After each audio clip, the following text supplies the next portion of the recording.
DNA test ಯಾವ ತರ ಸವಾಲಾಗಿದೆ ಅನ್ನೋ ಕುರಿತಂತೆ ಮುಂದಿನ ಹಂತದಲ್ಲಿ ನಾನು ಮಾಹಿತಿಯನ್ನು ಕೊಡ್ತಾ ಹೋಗ್ತೀನಿ. ಅದಕ್ಕೂ ಮುಂಚೆ ಈ ವಿಮಾನ ದುರಂತದ ಬಗ್ಗೆ ಮತ್ತೊಂದು ಅಪ್ಡೇಟ್ ನ್ಯೂಸ್ ನಮಗೆ ಲಭ್ಯವಾಗ್ತಿದೆ. ಅಹಮದಾಬಾದ್ನಲ್ಲಿ ಭೀಕರ ವಿಮಾನ ದುರಂತ ಸಂಭವಿಸೋಕು ಕೆಲವೇ ಸೆಕೆಂಡ್ಗಳ ಮುಂಚೆ ಪೈಲಟ್ ಸುಮಿತ್ ಮಾತನಾಡಿರುವಂತ ಕೊನೆಯ ಆಡಿಯೋ, ಅಂದ್ರೆ ತನ್ನ ಹತ್ರ ಏನು ಮಾಡೋಕ್ಕಾಗ್ತಿಲ್ಲ, ಮೇಡೇ ಅಂತ ಆತ ಹೇಳ್ಕೊಂಡಿದ್ದ ಅಂತ ಹೇಳಿ ಚರ್ಚೆಗಳು ಆಗ್ತಾ ಇತ್ತು.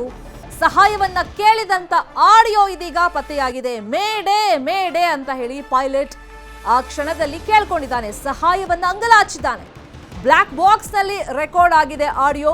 ವಿಮಾನ ಕಂಟ್ರೋಲಿಗೆ ಸಿಗ್ತಾ ಇಲ್ಲ, ಕೆಳಗಡೆ ಇಳಿತಾ ಇದೆ, ಸಹಾಯ ಮಾಡಿ ಅಂತ ಹೇಳಿ ಮೇಡೇ ಅಂತ ಆತ ಕೇಳ್ಕೊಂಡಿದ್ದಾನೆ, ಸಂದೇಶವನ್ನ ಕೊಟ್ಟಿದ್ದಾನೆ. ಆ ದನಿ ರೆಕಾರ್ಡ್ ಆಗಿತ್ತು. ಪೈಲಟ್ ಮಾತನಾಡಿರುವಂತ 5 ಸೆಕೆಂಡ್ನ ಆಡಿಯೋ ಪತ್ತೆಯಾಗಿದೆ. ತಾಂತ್ರಿಕ ದೋಷದಿಂದಲೇ ವಿಮಾನ ಪತನವಾಗಿದೆ ಅನ್ನೋ ಸಂಶಯ ಇದೀಗ ಸ್ಟ್ರಾಂಗ್ ಆಗ್ತಾ ಇದೆ.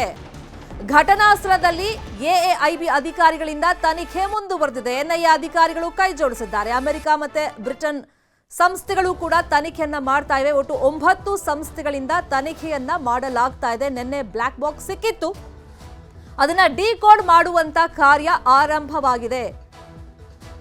ಅಂದ್ರೆ ಚರ್ಚೆಗಳಾಗ್ತಾ ಇತ್ತು. ಪೈಲಟ್ ಇಂತಹ ಸಂದರ್ಭದಲ್ಲಿ, ಅಂದ್ರೆ ತನ್ನಿಂದ ಏನು ಮಾಡಕ್ ಆಗ್ತಾ ಇಲ್ಲ, ಇನ್ನೇನು ವಿಮಾನ ಕ್ರ್ಯಾಶ್ ಆಗುತ್ತೆ ಅನ್ನೋ ಸಂದರ್ಭದಲ್ಲಿ ಸಹಾಯ ಕೋರುವಾಗ ಮೇಡೇ ಅಂತ ಹೇಳ್ತಾರೆ ಅಂತ.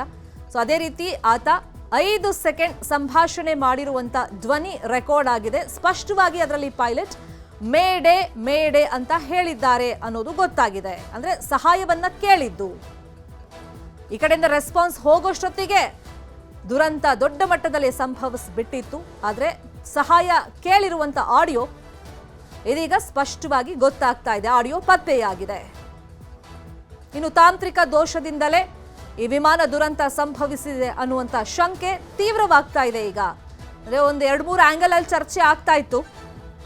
ಅಂದ್ರೆ ಒಂದು ತಾಂತ್ರಿಕ ಸಮಸ್ಯೆ ಇರಬಹುದು ಅಂತ ಹೇಳಿ, ಮತ್ತೊಂದು ಕಡೆ ದೊಡ್ಡ ಒಂದು ಹಕ್ಕಿ ಡಿಕ್ಕಿ ಹೊಡಿತು ಎಂಜಿನ್ಗೆ, ಅದರಿಂದ ಸಮಸ್ಯೆ ಆಯಿತು ಅಂತ ಅದನ್ನು ಅಲ್ಲಗಳೆಯಲಾಯಿತು. ಆಮೇಲೆ ಪೈಲಟ್ ನಿರ್ಲಕ್ಷ್ಯ ಚಾನ್ಸೇ ಇಲ್ಲ, ಬಟ್ ಆ ಆಂಗಲ್ ಅಲ್ಲೂ ಚರ್ಚೆಗಳು ನಡೀತಾ ಇತ್ತು.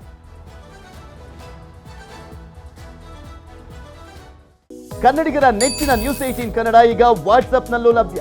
ಕರ್ನಾಟಕ, ದೇಶ ವಿದೇಶಗಳ 360 ಡಿಗ್ರಿ ಸುದ್ದಿಯ ವಿವರಗಳನ್ನ ನಿಮ್ಮ ಕೈ ಬೆರಳುಗಳಲ್ಲೇ ಪಡಿಲಿಕ್ಕೆ ಈ QR ಕೋಡ್ ಅನ್ನ ಸ್ಕ್ಯಾನ್ ಮಾಡಿ, ನಮ್ಮ ಚಾನಲ್ ಫಾಲೋ ಮಾಡಿ, ನೋಟಿಫಿಕೇಶನ್ ಆನ್ ಮಾಡಿ.